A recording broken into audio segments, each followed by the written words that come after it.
Still seems a shame to keep all this from Pat. Yeah, leave Pat to me, will you, Barry? I mean, I know it's only one hotel, but this bloke Marks, he's got his fingers in all sorts of I pies. still don't see why such a big shot insists on cash. Now, that's the developer, Roberts. He's a bit old-fashioned, that's all. You're sure this deal is in place, are you? Well, stop worrying, will you?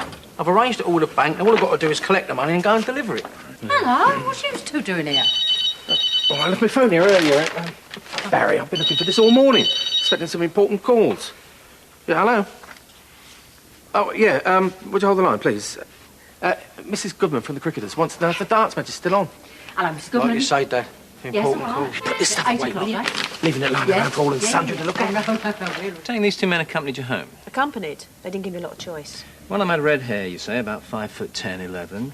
Sure he wasn't taller? Yes, I'm sure. And the second one, darker, smaller, dark jacket, jeans. Anything written on the jacket? Any distinguishing But what is features? all this? I've gone over all the details. Carol. You think I've made it up? Is that the problem? Mrs. Jackson, look, I know you're upset. Upset?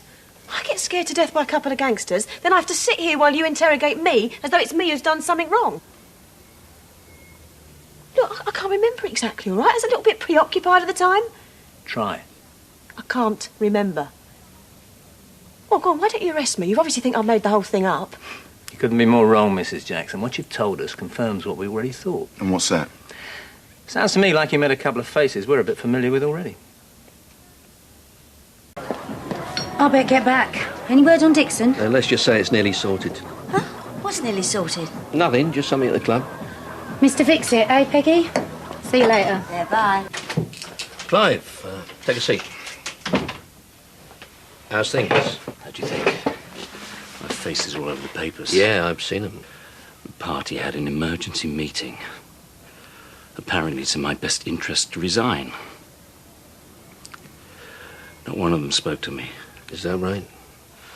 Those people were my friends, George. I've known them for years. Nice politics all over. Only looking after number one. And friendship. Doesn't that count for something? I'm sorry to come here like this. I know things between us haven't exactly been smooth lately. I've got nobody. Nowhere else to go. Sue would rather talk to the press than me.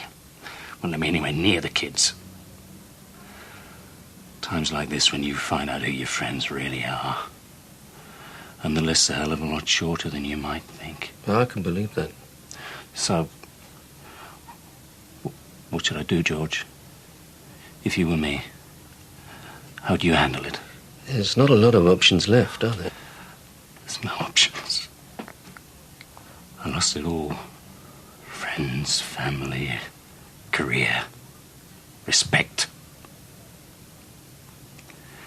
At least I've still got a few mates.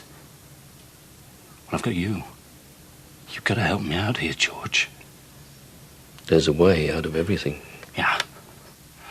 So I'm hoping. Come on, George. What is it? What's my way out? That's up to you. Please, George.